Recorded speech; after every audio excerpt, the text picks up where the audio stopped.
बिस्मिल्लाहिर्रहमानिर्रहीम। अस्सलाम वालेकुम। आप देख रहे हैं programme fact finding with Asad Kharal और मैं उसामा जाहिद हूँ।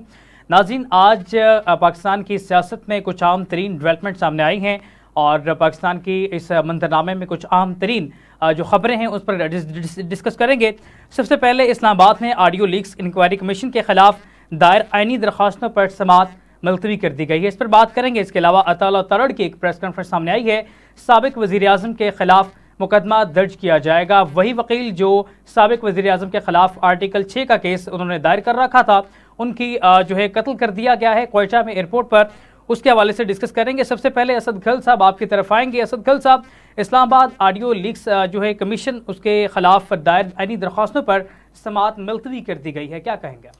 मैं समझता हूँ कि केस बड़ा एक हैरानकुन केस है कि पाकिस्तान की कोई हुकूमत जो है आर्टिकल 14 जिसके अंदर किसी की भी प्राइवेसी के हवाले से आम इवन के पाकिस्तानी किसी शहरी की भी टेपिंग की इजाज़त नहीं है।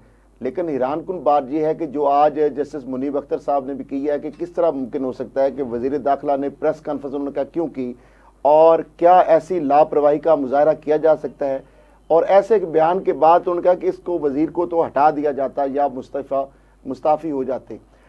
इस पर अटार्नी जनरल साहब ने कहा कि नहीं, ये चूंकि एक वज़ीर का बयान है, इसको पूरी हुकूमत का बयान नहीं लिया जा सकता।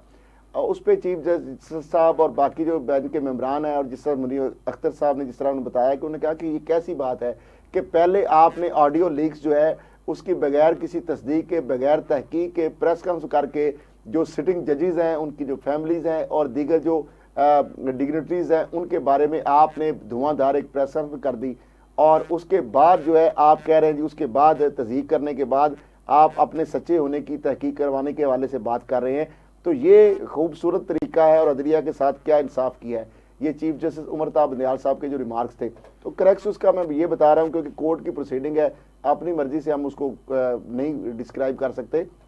तो बहरहाल दो तीन चीज़ें इसके अंदर जो मेन आज जो बड़ी आई सामने, एक तो उन्होंने कहा कि ये बड़ा आसान हो जाएगा कि किसी जज को किससे केस से हटाना है तो आसान काम है कि इसका नाम लेकर ऑडियो बना दो और जज केस से अलग होने के पीछे कानूनी जवाब होते हैं। ये ऑप्शन इसलिए नहीं होता कि कोई भी आकर कह दे कि जज साहब फलां केस से ना सुने। जस्टिस मुनीब अख्तर साहब ने ये बात की और वफाकी हुकूमत इसीलिए इस मामले को अंजाम तक पहुँचाना चाहती है। उसके हवाले से अटार्नी जनरल साहब ने कहा कि जनाब इसी हवाले से अब मामला ये है कि इसके अंदर छोटी सी बात करके मैं इसके लिंक करूंगा कि ये जो ऑडियोज है किसने प्लांट की और क्या हुकूमत ने ये मालूम करने की कोशिश की कि ये रिकॉर्ड कौन कर रहा है। अब यही मसला बार बार कभी इस्लामाबाद हाई कोर्ट ने भी यही बात की कि ऑडियो लीक्स के हवाले से जब जस्टिस नजम साकिब निसार के बेटे वहाँ पे गए पिटीशन लेके जो उनके खिलाफ जो कमीशन के स्टे के हवाले से या उनको जो समन किया गया था तो पार्लियामेंट्री कमेटी जो कायमा कमेटी उसकी जानब से, तो उस पर उन्होंने भी यही सवाल उठाया था। इससे पहले जस्टिस फाइज ईसा साहब ने भी जब कमीशन की हियरिंग उन्होंने भी यही सवाल उठाया था कि ये कौन करता है, किसके पास इख्तियार है, किसने ये की है, कहाँ इसकी तस्दीक कर रहे हैं, फ्रांसिक हुई है नहीं हुई। लेकिन बाल वहाँ पे तो उन्होंने पैमरा से तस्दीक भी अथेंटिकेशन सारी कर दी थी और बाईपास होकर कमीशन भी एक बन गया, चीफ जस्टिस को ऑन बोर्ड लिए। यही चीज़ें सवाल उठ रहे हैं इसमें। अब ये मामला जो है उन्होंने कहा कि हुकूमत कमीशन के जरिए इस मामले को देखेगी अटार्नी जनरल जी का। अब मामला ये है कि ऑडियोज को दुरुस्त समझ कर दिया गया कह दिया गया कि अदलिया की आज़ादी मुतासर हुई है। अब शुएब शाहीन साहब जो है उनके जो आर्गूमेंट है ये खत्म करने लगे, इसके बाद मैं आता हूँ असल जो इनसाइड इसकी या आगे जो इसके साथ एनालिसिस किया है। कमीशन के क्याम के TORs में जो ऑडियो टेप करवाने का जिक्र नहीं है, यानी उनका जो कमीशन बनाया गया उसमें तो ऑडियो टेप करने का TOR ही नहीं है, यानी एक बेस ही नहीं है, बुनियाद ही नहीं है। तो फिर ये ऑडियोज की रिकॉर्डिंग किसने की? शुएब शाहीन ने, जो यही सवाल जजेस उठा रहे हैं, यही इस्लामाबाद हाई कोर्ट ने उठाया और यही कमीशन के जो कन्वीनियर थे साबिक जो है जो सरबराह थे जस्टिस फाइज साहब ने भी ये सवाल उठाए। तमाम ऑडियोज एक ही हैकर के जरिए मंजर आम पर लाई गई।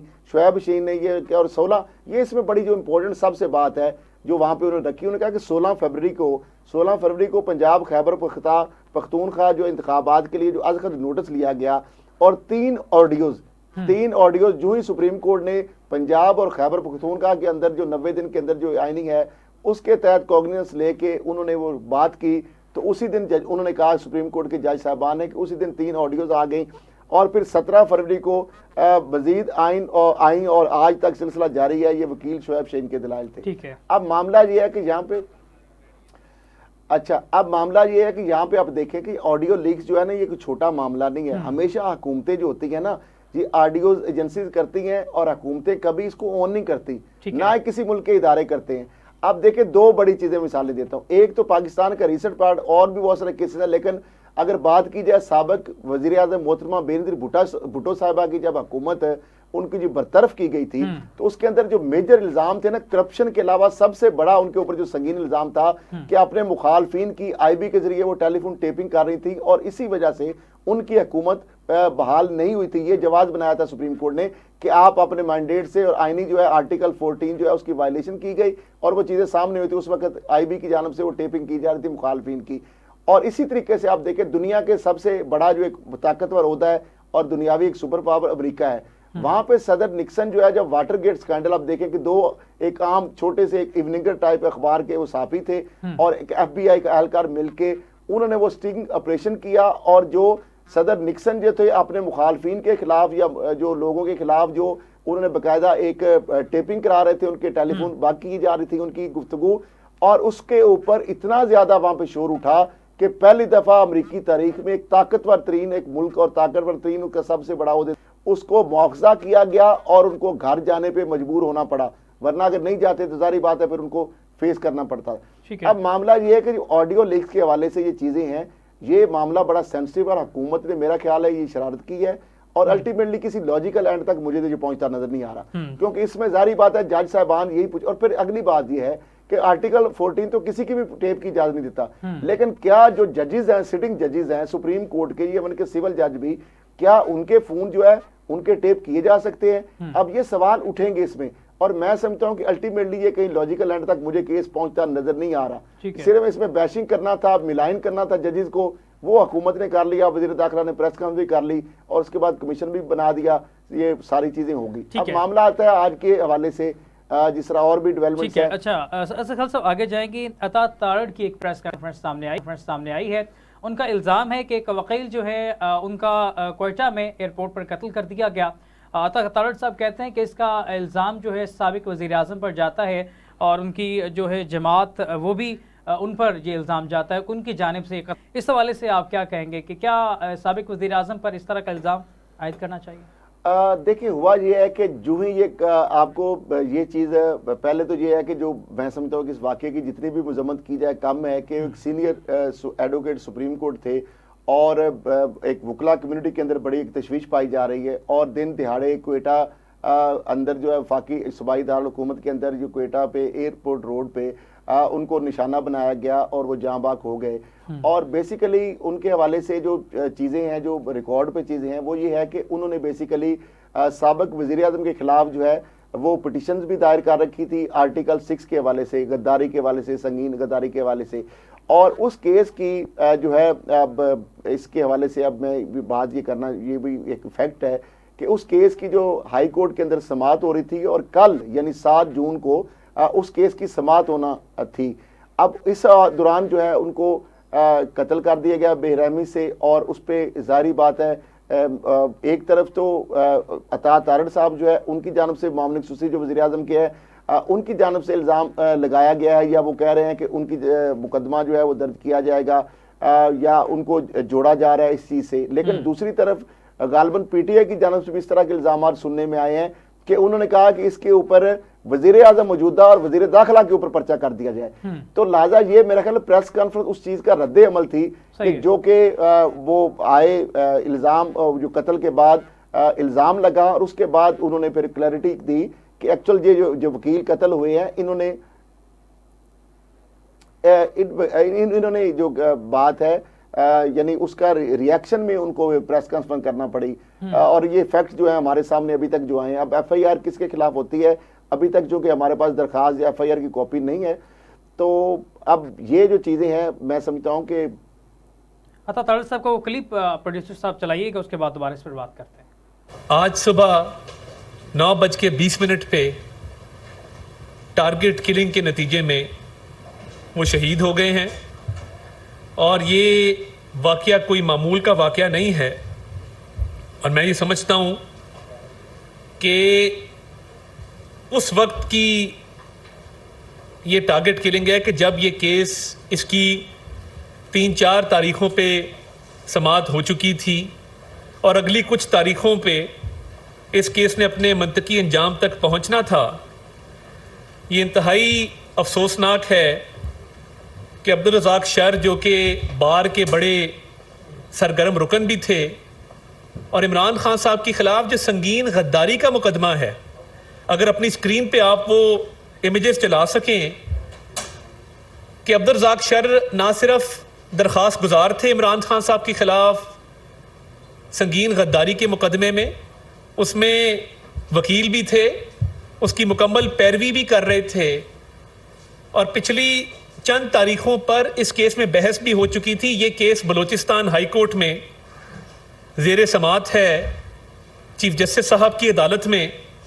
आज बहुत बेदर्दी के साथ बड़े सफ़ाकाना तरीके से कोयटा एयरपोर्ट रोड के पास सुबह 9:20 पे टारगेट किलिंग के नतीजे में वो शहीद हुए हैं। 2 मोटरसाइकिल सवार जिन्होंने चेहरे ढांपे हुए थे, उन्होंने उनको निशाना बनाया और उनको शहीद किया। और ये मामूल का वाक़या नहीं है। ये वाक़या उस वक्त क्यों पेश आया कि जब कल इमरान खान साहब का संगीन गद्दारी का मुकदमा समाअत के लिए मुकर्रर था।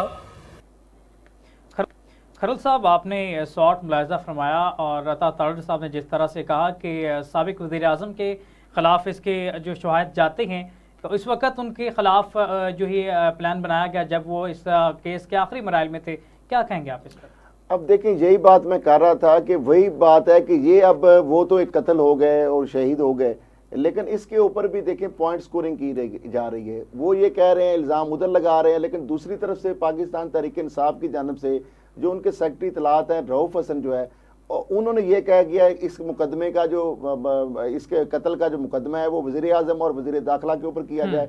और साथ उन्होंने ये भी सुप्रीम कोर्ट से इस बात पे भी नोटिस लेने की अपील कर दिया है कि चूंकि ये सरकारी प्रेस कॉन्फ्रेंस की गई है और इल्ज़ामात लघु और बेबुनियाद लगाए गए हैं, तो मामला ये है कि अजीब एक मामला है कि एक बंदा जो है उसको दिन दहाड़े अब कत्ल कर दिया गया है, और एक तरफ जो है वो हुकूमत जो है वो साबिक वज़ीर आज़म के ऊपर इल्ज़ाम लगा रही है, और साबिक वज़ीर आज़म या उनकी पार्टी के जो सेक्रेटरी इत्तलात हैं वो मौजूदा वज़ीर आज़म और वज़ीर दाखिला पर इल्ज़ाम लगा रहे हैं, और सुप्रीम कोर्ट से उल्टा इसकी फौरी तौर पर इस मामले की जो बतौर उनके एक सरकारी प्रेस कॉन्फ्रेंस की गई उसके ऊपर कर रहे हैं। मैं समझता हूँ इस केस के अंदर जिस तरह बताया गया है, ये फिर कह रहा हूँ कि इंतहाई अफसोसनाक वाक़या है। वकला कम्युनिटी के अंदर बहुत सारी तशवीश पाई जा रही है। उनके लवाहकीन जो हैं वो बड़े एक मरूफ वकील थे, सुप्रीम कोर्ट के सीनियर यानी एडवोकेट सुप्रीम कोर्ट थे, और इस हवाले से वो मुख्तलिफ इस तरह की पिटिशंस या बड़े एक्टिव थे इन मामलात के अंदर। अब इस हवाले से जो चीज़ एक उनके साथ ये वाक़या एक अलमनाक हो गया है, तो इस पर भी अब बदकिस्मती इस मुल्क में कि यहाँ पे पॉइंट स्कोरिंग की जा रही है। आगे बढ़ेंगे। असद साहब, राइज ऑफ फॉल हमारा एक सेगमेंट है, उस हवाले से हम डिस्कस करेंगे कि हमने मुख्तलिफ रहनुमाओं का जो है राइज ऑफ फॉल पर डिस्कस करना है। जिस तरह से फैक्ट फाइंडिंग के हवाले से आप डिस्कस करते हैं, उस हवाले से आप एक रिपोर्ट आपकी है, उस हवाले से डिस्कस जी बिल्कुल। राइज एंड फॉल के हवाले से मेरा ख्याल पहले वो रिपोर्ट देख लेते हैं, फिर आगे बहुत सारी चीज़ें हैं, करप्शन के हवाले से भी चीज़ें हैं और बहुत सारे जो अहम इशूज़ हैं वो भी डिस्कस करेंगे। पहले वो रिपोर्ट देख लेते हैं। जिसके घर के सामने कारकुनान का शोर था, मेले ठेले थे, मुल्की तारीख के स्याह तरीन दिन, 9 मई के बाद अब वहाँ बात करने वाला भी मुयस्सर ना था। कल तक जो साथ थे, मरने जीने की किस्में खा रहे थे, अब नए आशियाने की तलाश में थे। सब छोड़ गए, सब पटे उतड़ गए। जैसे मैंने कहा, parting ways with politics for now, और आगे देखेंगे बाद में क्या होता है। मैंने ये फैसला किया है कि मैं सियासत छोड़ूँ। जब मैं सियासत छोड़ दूंगा, जो मेरा ओहदा है सिंध की सदारत का, कोर कमेटी के मेंबर का या MNA का, सबसे मैं इस्तीफ़ा देता हूँ। मैं पार्टी का ओहदा छोड़ता हूँ, सदारत, और बाकी दोस्तों और पार्टी वर्कर से सलाह मशवरा करके आइंदा का लाइम तय करूँगा। मैं ये ऐलान करती हूँ, जितनी भी पोजीशंस हैं, पार्टी पोजीशंस हैं, उससे मैं इस्तीफा देती हूँ। अब थी तो अदालतें, कचहरियाँ और पेशियाँ। कल तक जो अदालत जाता था तो साथ गाड़ियों की लंबी कतारें होती थीं। आज उसकी जिम्मेदारी लेने को कोई तैयार नहीं था। कल तक जो किसी के साथ बात करने को तैयार नहीं था, लेकिन आज बात करने के लिए दहाइयाँ दे रहा था, लेकिन अब बहुत देर हो चुकी थी।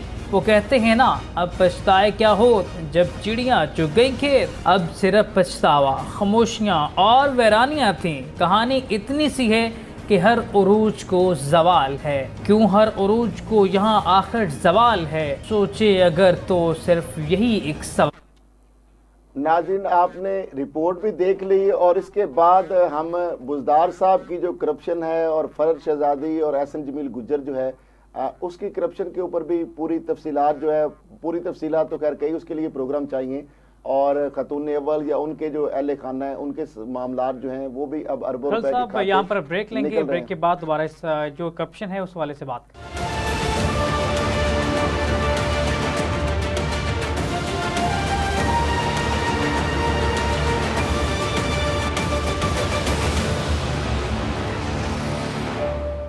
वेलकम बैक नाजरीन। पाकिस्तान की तारीख में वैसे तो करप्शन के बड़े बड़े बाब रकम हुए हैं, लेकिन वसीम अकरम प्लस के दौर में भी करप्शन के अजब ही दास्तानें रकम हुई हैं।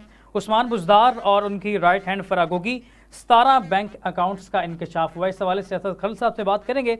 असद साहब, वसीम अकरम प्लस जिस हवाले से इमरान खान को बड़ी उन पर एतमाद था, बाद वो पार्टी को भी छोड़ गए, और इस हवाले से आप क्या कहेंगे? देखिए, कल हमने अपने पहले प्रोग्राम ये बताया था कि इनके करप्शन के जो खाते हैं ना वो खोलना शुरू करेंगे, और इसके लिए कई सीरीज ऑफ प्रोग्राम जो वो चाहिए। अब आज तो हम ये इब्तिदा कर रहे हैं, ये इंतहा कहाँ होगी? मेरा ख्याल ये तो इसके लिए कई प्रोग्राम जो है वो भी कम पड़ जाएंगे। उस्मान बुज़दार साहब लाखपति थे और पहले उनके घर में बिजली भी नहीं थी, और उसके बाद 2 अरब तक उनके साथ 7 लाख से 2 अरब तक किस तरह पहुंच गए। ये वो चीज़ें जो स्टैब्लिश हो चुकी हैं, अभी ये चीज़ें मुबैना तौर पर जो स्टैब्लिश हो चुकी है, मैं उनकी बात कर रहा हूँ। इसके अलावा तो अरबों के और मामलात हैं, वो भी आपको बताएंगे इन्हीं प्रोग्रामों, कुछ इस प्रोग्राम में, कुछ आगे प्रोग्रामों में। फिर उस्मान बुज़दार के सासों की बात की जाए, 2700 कनाल जमीन, ये सारी जो उनके साबित होगी, पकड़ी गई हैं। इसके अलावा अच्छा, उस्मान बुज़दार के सासे जो है 7 लाख से बढ़कर अब 2 अरब तक पहुंचते हैं। फिर इनके सासों में 2700 कनाल एजाजी है, 15 इसमें प्लाट है, 1.5 करोड़ की नई गाड़ियां और बैंक बैलेंस शामिल है। ये वो चीजें जो पकड़ी गई हैं उनके, जो बाकी चोर तो अपना निशान नहीं छोड़ता। दस्तावेजात के मुताबिक जो है 2017 में उस्मान बुज़दार के सासों की मालियत 7,62,000 थी, और 2018 में उस्मान बुज़दार ने अपने सासों की मालियत 2.5 करोड़, यानी 1 साल के अंदर जो है उससे बल्कि कम से या 1 साल में वो 7,62,000 से 2.5 करोड़ तक चला गया। फिर 20 और 19 में माशाल्लाह उस्मान बुज़दार के सासों की मालियत जो है वो 3.5 करोड़ उन्होंने जाहिर की।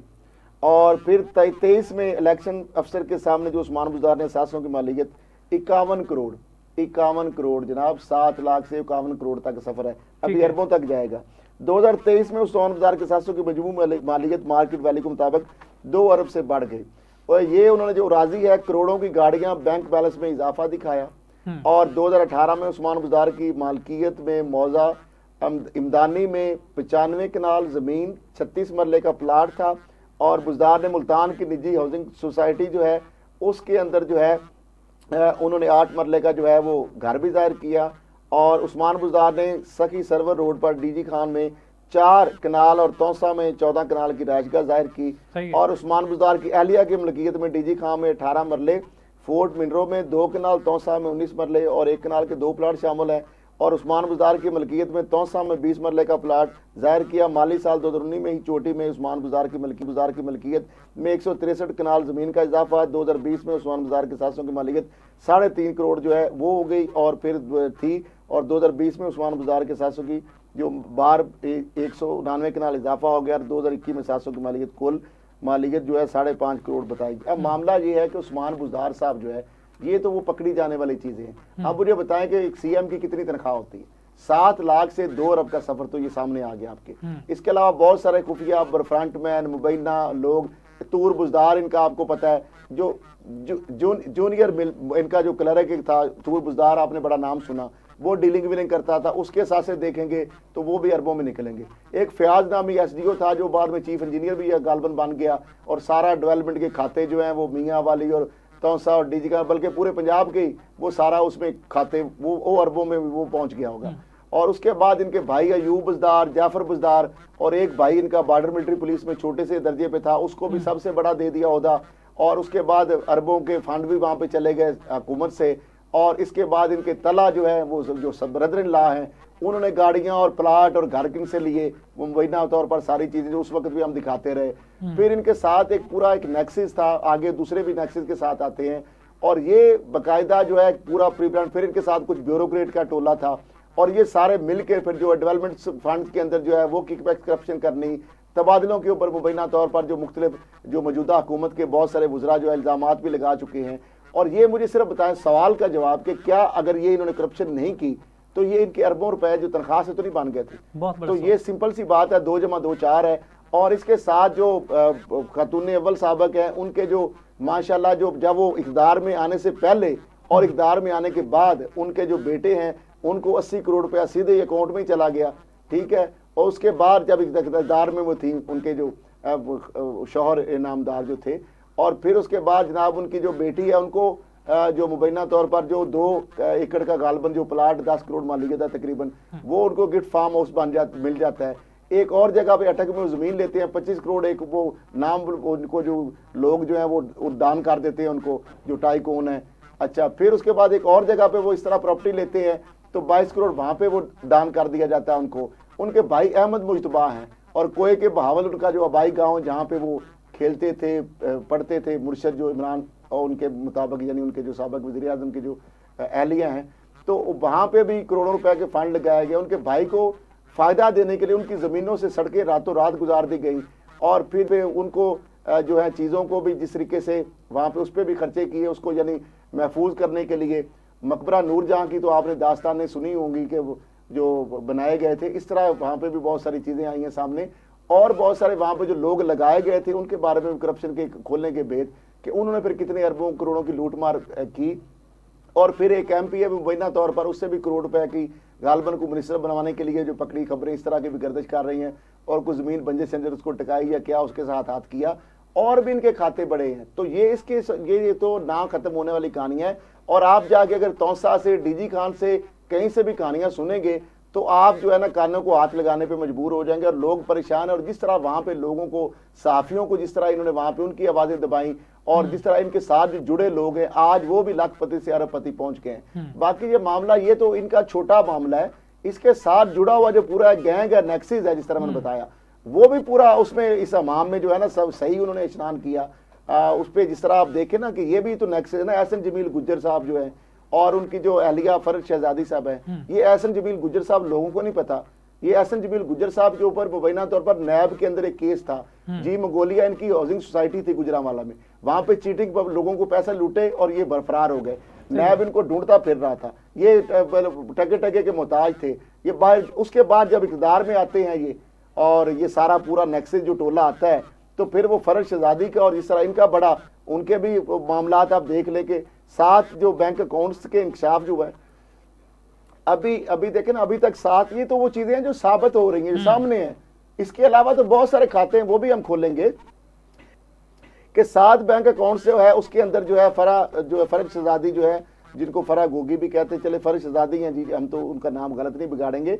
लेकिन बहरहाल नैब के चेयरमैन ने जो उनकी जो है तहरीक इंसाफ की जो साबिक जो चेयरमैन जो वज़ीर आज़म भी हैं, उनकी जो एहलिया हैं उनकी दोस्त है, जारी बात है सबको पता है। और यहाँ पे उनको जो प्रोटोकॉल था वो मेरे ख्याल CM से भी गालबन ज़्यादा मिलता था। और फिर लैंड क्रूज़र गाड़ियाँ कितनी थी, कितने घर और कहाँ पे डीलिंग विलिंग होती थी, वो भी चश्मे फलक ने और आवाम देख रही थी। उसका ये मुँह बोलता सबूत है चीज़ें। अब 8 जून को इनको भी माशाल्लाह इनको भी तलब कर लिया नैब ने कि आ जाएं ज़रा, आप भी ज़रा अपने खातों का हिसाब लेके आ जाएं। अब इसके अंदर जो अब तक उन्होंने पकड़ी गई हैं ना चीज़ें, क्योंकि ये चोर अपने खुरे नहीं छोड़ते और मुख्तलिफ नामों पे, मुख्तलिफ लोगों के नामों पे, बाहर साथ से इधर साथ से, और जहाज भी भाग रहा होता था, आपको पता, काफ़ी तस्वीरें भी वायरल हैं। तो ये फरज शहजादी साहब और एहसन जमील के नाम 117 बैंक अकाउंट्स का अभी तक सुराग जो इनके नाम पे है, बाकी या इन बिलवास्ता या बिलावास्ता जो भी है। फिर उसके बाद उन्होंने 4 जो दौरान तहकीकत 4 फॉरेन बैंक अकाउंट्स जो है वो भी मंत्री यहाँ पे आए हैं।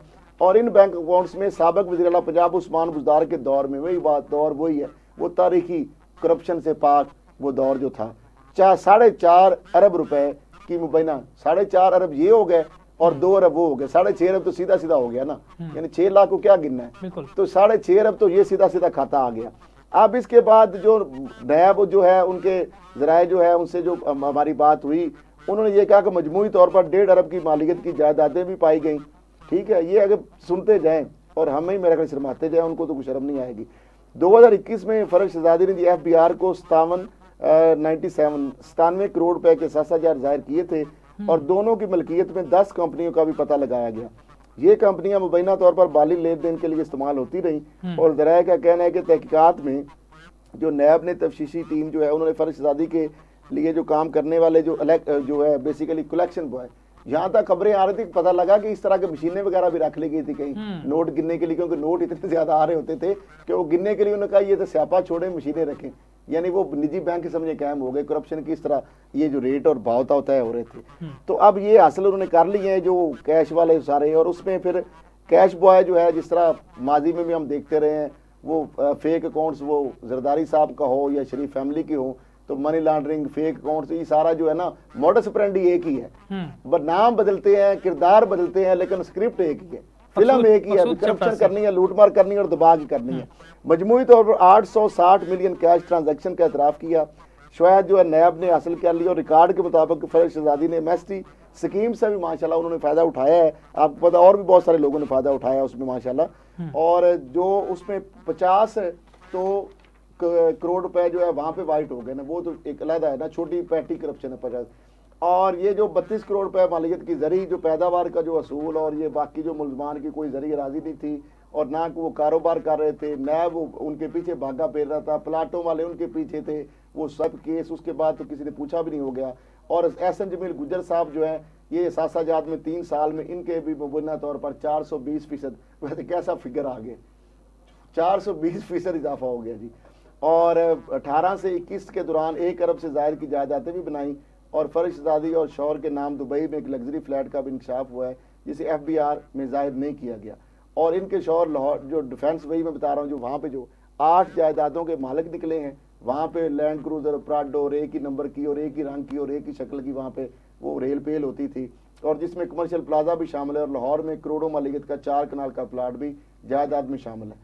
इस्लामाबाद के सेक्टर अगर F7 की बात की जाए 2 कनाल का वहाँ पे बंगला है जनाब, और इसके बाद जनाब बनी गाला में 530 मिलियन की राजी है, और एहसन जमील गुज्जर और फर्ज शहजादी जो है उन्होंने 19 गाड़ियाँ जो है वो भी पाई गई, वो आपको सामने चीज़ें आ रही जिस तरह मैंने बताया।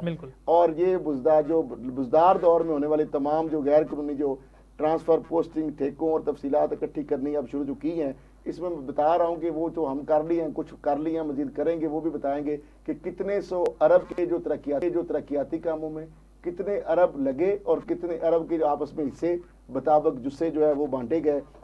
और अब ये सारी जो चीज़ें हैं ये इसके ऊपर रडार जो है अब उसके अंदर आ गए हैं। पहले भी आपको पता है वो होटल वाला जो एयरपोर्ट के सामने शराब वाला केस था, चूँकि उस वक्त हुकूमत थी और वो बुलाया भी गया और सारी चीज़ें जो हैं वो बाद में तो अब मामला ये है कि ये जो चीज़ें हैं सारी, ये तो सीरीज़ पूरी आएगी और दिखाएंगे विजुअली डॉक्यूमेंटेड भी चीज़ें, फैक्ट फाइंडिंग प्रोग्राम का मकसद ये है।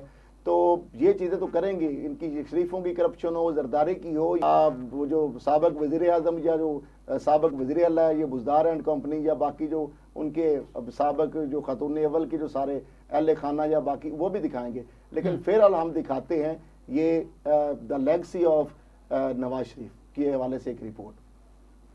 भाई के इक़्तिदार से निकलने के बाद मरीम नवाज ने अपनी मां के नक्शे कदम पर चलते हुए पंजाब में पार्टी को संभाला। ठीक इसी तरह जिस तरह कुलसूम नवाज ने नवाज शरीफ के नाअहल होने के बाद पार्टी को संभाला था। तनकीद सही, ट्रोलिंग हुई, लेकिन नवाज शरीफ की बेटी डटी रही। पंजाब में पार्टी को फिर से पॉपुलर बनाया तो वो साथी जो साथ छोड़ गए थे वो भी वापस आने लगे। दीगर जमातों से भी नून लीग में लोगों को शामिल करवाया। मुल्क में मुआशी सूरत हाल से अवाम परेशान भी और नाराज भी। इस सूरत में अवाम से राब्ता महम शुरू की और उनका हौसला बढ़ाया। 9 मई को जब मुल्क में शर पसंद अनासर ने शर फैलाया तो सबसे आगे बढ़कर अपने जवानों का हौसला भी। जी नाज़रीन, जिस तरह आपने रिपोर्ट देखी और इस हवाले से इसमें कोई शक नहीं है कि जिस तरह अगर नवाज शरीफ साहब जब 99 के अंदर जब उनको अटक किला में बंद किया गया या जब उनको फिर जिला वज़र करने से पहले तो उस वक्त भी बहुत सारे लोग जो है साथ उनका छोड़ गए थे, बहुत सारे लोग भाग गए थे। लेकिन उस वक्त भी सिनफ आन जो थी, मोहतरमा कुलसूम नवाज साहिबा जो मरहूम हैं, मैंने वो खुद अपनी आंखों से मनाजर जो है वो देखे हैं, कलम बंद भी किए हैं, उनको विजुअलाइज भी किया है। मौके पे भी मौजूद था जब वो एहतजाज के लिए निकली, और फिर तमाम जो उस वक्त एक आमरीत के उस दौर के अंदर भी आपने वो भी देखा होगा कि जब उनकी गाड़ी जो है क्रेनों से उठा ली गई, लेकिन उन्होंने बाकायदा साबित कदम रही और अपने जो साबिक जो वज़ीर-ए-आज़म नवाज शरीफ साहब है उनके हवाले से जद्दोजहद उन्होंने जिस तरह की, उसके बाद आप देख लें कि अगर मरियम साहिबा जो है उनके हवाले से भी कि वो जितने भी जलसे हुए या सीरीज हुई, अभी आप लेटेस्ट जलसा देख लें, वहाँ पे आपको शहबाज शरीफ या हमजा शहबाज नजर नहीं आते। जितने भी बड़े जलसे हैं वो मरियम जो है वो एक आगे, मतलब जिस तरीके से उनकी वालदा ने आगे एक सफर सियासत का, हालांकि वो भी सियासत के अंदर इन्वॉल्व नहीं थी, इस तरह मरियम भी इन्वॉल्व नहीं थी, लेकिन जिस तरह उन्होंने कैद काटी, या अभी जो जिस तरह 9 मई के सानिया के बाद एक लिबर्टी के अंदर एक बड़ा जलसा हुआ, तो मैं समझता हूँ कि ये भी एक जो एक इनहेरिटेंस के अंदर चीज आ रही है। तो इसमें कोई शक नहीं है कि बाकी अगर वोट बैंक की बात की जाए तो नवाज के हवाले से अगर वोट बैंक नवाज शरीफ के बाद या जानशीन जो है तो ठीक है, शहबाज शरीफ जो बिल्कुल नो डाउट के वो उन्होंने पंजाब में डिलीवर किया है, और उसकी वजह से वफाक में हुकूमत भी 8 से 13 के बाद जब डिलीवर किया नवाज शरीफ को मिली, लेकिन वोट बैंक जो है वो नवाज शरीफ का है। और नवाज शरीफ के बाद जो अभी तक जो सामने हमें नजर आ रही है कि हमजा या शहबाज के बजाय वो वोट जो है ना वो ज्यादा मरियम का ही है। यहाँ पे लेते हैं छोटी सी ब्रेक, और ब्रेक के बाद हम बिलावल भुट्टो की लेगेसी पर बात करें।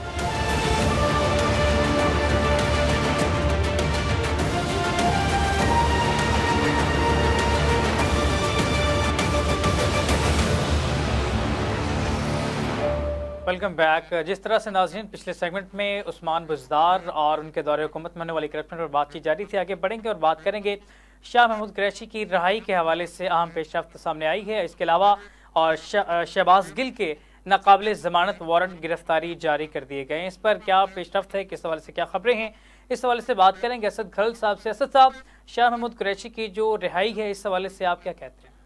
जी बिल्कुल, वो तकरीबन 1 माह से जेल में थे, और उनकी जो लाहौर हाई कोर्ट के रावलपिंडी बेंच के अंदर जो केस की समाअत हुई और अदालत ने हुक्म दिया कि इनको रिहा किया जाए और किसी केस में इनको गिरफ्तार भी ना किया जाए। उसके बाद अनाउंस किया उन्होंने कि अडयाला जेल के बाहर 5 बजे की प्रेस कॉन्फ्रेंस की, और उसके बाद उन्होंने ये भी बताया कि जो PTI का झंडा जो है बज़ाहिर तो अभी तक तो वो थामे, उन्होंने कहा जो मैं खड़ा हूँ और मैं अपने जो कायद से मिलने जाऊँगा। तो अब देखते हैं कि बहुत सारे लोगों ने ऐसे बड़े बड़े दावे किए थे, कोई कहता था मैं सर में गोली मार लूंगा, और उसके बाद हमने फिर वो चश्मे फलक ने देखा कि वो फिर उसके बाद एकदम से वो क्या हुआ कि वही बंदा जो है वो ढेर हो गया चंद घंटों में ही। अब इसके साथ साथ और चीज़ें जो आप की डेवलपमेंट्स हैं, जिस तरह शहबाज गिल है, उनकी बगावत पर उकसाने के हवाले से जो केस है उसके अंदर उनकी जो नाकाबिल ज़मानत वारंट जो है वो गिरफ्तारी हो चुके हैं। फिर उसके साथ जिस तरह हमाद अजहर साहब जो है उनकी जानब से एक वकीला ने पिटीशन दायर की है कि जो लोगों को दोबारा गिरफ्तारियों के हवाले से, साथ चौधरी परवेज लाई जो साबिक वज़ीर आला हैं, उनकी जानब से एक पिटीशन दायर की गई कि उनको जो साबिक वज़ीर आला पंजाब के तौर पर जो जेल के अंदर जो जेल मैनुअल के मुताबिक या कानून या मौजूदा जो पर्सन प्रिविलेज जो साबिक वज़ीर आला के लिए मौजूद हैं वो उनको नहीं मिल रही, जिस पर हाई कोर्ट ने हुक्म दिया जेल सुप्रिटेंडेंट जो को कि आप उनको जो है ये चीज़ें जो उनकी कानून के मुताबिक उनको है वो उनको देंगे। तो अब मैं समझता हूँ कि ये जो शाह महमूद कुरैशी साहब का, मुझे तो ये है बहुत सारे बड़े बड़े दावे पहले भी नजर आए हैं, तो देखते हैं कब तक वो इस अपनी पार्टी का जो और या कायद का जो झंडा वो कब तक थामे रखते हैं। लेकिन इसके साथ और बड़ी जो चीज़ें हैं, देखिए बजट से पहले ज़िमनी जो ग्रांट मंजूर हुई है बजट से पहले बहुत बड़ी, यानी 4 खरब की गालबन और 3 अरब की वो हुई है, और फिर उसके बाद तरक्याती बजट जो है वफाकी हुकूमत जो है उन्होंने 1100 अरब का अब तरक्याती बजट जो है मंजूर किया है, और सैलाब से मुतासरा जो इंफ्रास्ट्रक्चर है उसकी बहाली के लिए 490 जो है उसके अंदर अरब जो है वो तरक्याती बजट जो है उसकी तजवीज़ जो की गई, और तवानाई के 101 प्रोजेक्ट्स के लिए 102 अरब हैं, और इसके बाद जाम शोरो जो 600 मेगावाट जो है 2 कोल्स के पावर प्रोजेक्ट्स है 12 अरब मुख्तस किए गए हैं, और सुर्खी किनारे जो है पावर प्रोजेक्ट के लिए तकरीबन 5 अरब 12 करोड़ रुपए का तरक्याती बजट मुख्तस किया गया, जबकि ट्रांसपोर्ट सेक्टर के लिए ये 263 अरब जो है उसके तरक्याती बजट की गई। इसके अलावा जो है बहुत सारी खबरें जो है रूमर्स फैलती रहती हैं। पहले जिस तरह हमने बताया कि इमरान रियाज साहब जो है उनके हवाले से भी तो हाई कोर्ट के अंदर आज उस केस की भी समाअत हुई और चीफ जस्टिस साहब जो है उन्होंने फिर वकला को वहाँ पे पॉइंट स्कोरिंग से रोका कि उन्होंने कहा कि आप कंपनी की मशहूरी के लिए आप इस तरह की बातें जो है ना ये अब मेरी अदालत में कम अज कम मेरे सामने खड़े होकर आप ना करें कि जो कुछ हम बन पा रहे हैं और हम पूरी कोशिश कर रहे हैं और इदारे जो हैं डिफेंस जो वज़ीर दिफा की जानब से जो नुमाइंदे थे या वकला थे उनकी जानब से भी जो सरकारी वकला की जानब से या पुलिस की जानब से भी ये कहा गया कि हम कुछ चीज़ें जो है वो अलहदा से शेयर करना चाहते हैं। तो बहरहाल ये चीज़ें हैं कि इस हवाले से भी बहुत सारी अब यहाँ पे जो लोग हैं वो गलत मलत खबरें फैला के अफवाहें फैला के और उनकी फैमिली के लिए भी जो है वो तकलीफ़ का बायस बनते हैं। तो लिहाजा उनके वकला की जानब से या फैमिली की जानब से तो कभी ऐसी चीज़ें नहीं आई, लेकिन उसके साथ जो है ना दूसरी जानब जो है वो बहुत सारी चीज़ें इस तरह की जो रूमर्स चलाई जाती हैं और उसका मकसद फिर ये होता है कि उनकी भी जारी बात है दिल आज़ारी होती है, वो भी परेशान होते हैं और आम पब्लिक भी जो है पाकिस्तान के अंदर या ओवरसीज़ जो पाकिस्तानीज़ हैं वो भी समझते हैं कि पाकिस्तान के अंदर शायद क्या देखिए समी इब्राहिम साहब जो है उनके हवाले से एक वाक़या हुआ और इस्लामाबाद हाई कोर्ट ने फ़ौरन कॉग्निजेंस लिया और उसके बाद आप वो घर पहुंच गए। इस तरह आप देखिए मारूफ समाजी कारकुन और इंसानी हकूक़ के हवाले से जो वहाँ पे अब जिब्रान नासिर एडवोकेट साहब जो हैं उनके हवाले से भी वाक़या हुआ, बहुत उसको हाइप क्रिएट की गई, हाईलाइट किया गया ह्यूमन राइट्स कमीशन की जानब से, उनकी फैमिली की जानब से और वकला तंजीमों की जानब, लेकिन वो भी घर पहुँच गए। तो उन्होंने अभी तक तो समी साहब की जानब से या उनकी जानब से ऐसा कोई बयान तो नहीं आया कि उनको किसी इदारे ने या एजेंसी ने या किसी सरकारी तौर पर उनको अगवा किया गया या किसी ने जबरी गुमशुदगी की है। तो मैं समझता हूँ इस पे भी हमें इदारों के ऊपर एतमाद रखना चाहिए। अदलिया जो है वहाँ पे वो केस सुन रही है और ये चीज़ जो है इस पे भी मैं समझता हूँ कि हमें अदलिया के ऊपर उम्मीद रखनी चाहिए और आप पर भी हमें एतमाद का इजहार करना चाहिए और यकीनी तौर पर जो जहाँ पे भी होंगे वो यकीनी तौर पर उनको ज़रूर बाजियाब करने में कामयाब हो जाएंगे। ठीक है सर, आगे बढ़ेंगे। यहाँ पर बजट के हवाले से बात कर लें। अद्वियात भी महंगी हो रही हैं और मोबाइल फ़ोन की कीमतों में होशरबा इजाफा हो रहा है।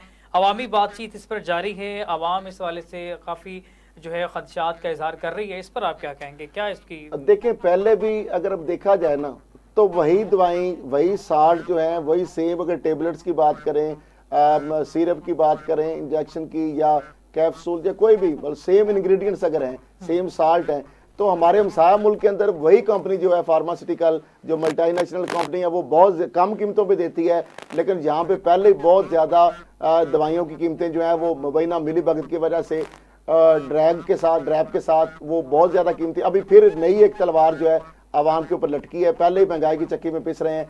49 मजीद जो अद्वियात हैं उनकी कीमतों के अंदर फिर इजाफे की समरी जो है वो भी मंजूर जो है कर मंजूरी के लिए भेज दी गई है। तो मामला ये आप देखें पहले गैस जो है उसके अंदर 50% जो है गैस के अंदर आपने ओगरा के अंदर जो इजाफा की मंजूरी भी हो चुकी है, यानी गैस के सार्फिन क्यों हैं, और SNGPL के अंदर मेरा ख्याल गालबन 60% हो गई है, सॉरी नार्दर्न के अंदर जो सिंध और जो बलूचिस्तान है और जो पंजाब है और KP के है वहाँ पे 50% जो है गैस की कीमतों के अंदर जो है वो भी इजाफा हो चुका है। और अभी एक रिपोर्ट भी है वो दिखा लेते हैं मेरे ख्याल उससे पहले। एक और भुट्टो को कत्ल कर दिया गया था। दुश्मन समझ रहे थे, अवाम में गुस्सा था, पूरे मुल्क में शर अंगेजी फैलने का खदशा था। अवाम आपे से बाहर थी, लेकिन ऐन उस वक्त 19 साल के भुट्टो ने पार्टी की कमान को संभाला। लोगों ने उसका मजाक बनाया, तनकीद की, उसकी उर्दू पर बातें की गई, लेकिन वो डटा रहा। वो रोज अपने आप को बेहतर करता चला गया। पीपल्स पार्टी को अवामी पार्टी बनाने के अलावा मजदूर, किसान, आम आदमी की पार्टी बना दिया। अपने तरक्की पसंदाना सोच की वजह से नौजवानों में मकबूलियत भी हासिल कर ली और इसी मकबूलियत के बायस 2018 में कौमी असम्बली पहुंचा और अपनी पहली ही तकरीर में सबकी नजरों के मरकज बन गए। जी, जिस तरह नाज़रीन आपने रिपोर्ट देखी, चूँकि प्रोग्राम का टाइम अब ख़त्म हो गया है तो इसलिए चलें, बहुत शुक्रिया आसिफ साहब, आपने इस हवाले से अपने कीमती आरा से हमें नवाजा। करप्शन पर बात जारी थी। उस्मान बुज़दार जो वसीम अकरम प्लस जिन्हें कहा जाता था, उन पर हम बहुत जल्द इस प्रोग्राम में एक तहलका खेज़ रिपोर्ट जो ला रहे हैं। उनके बड़े बुजुर्ग हैं अमीर चाकर आज़म रिंद, उनके मकबरे पर करप्शन की एक दास्तान रकम की गई। उनके हवाले से हम बहुत जल्द इस प्रोग्राम में तहलका खेज़ रिपोर्ट ला कर रहेंगे इंशाल्लाह इस हफ्ते में।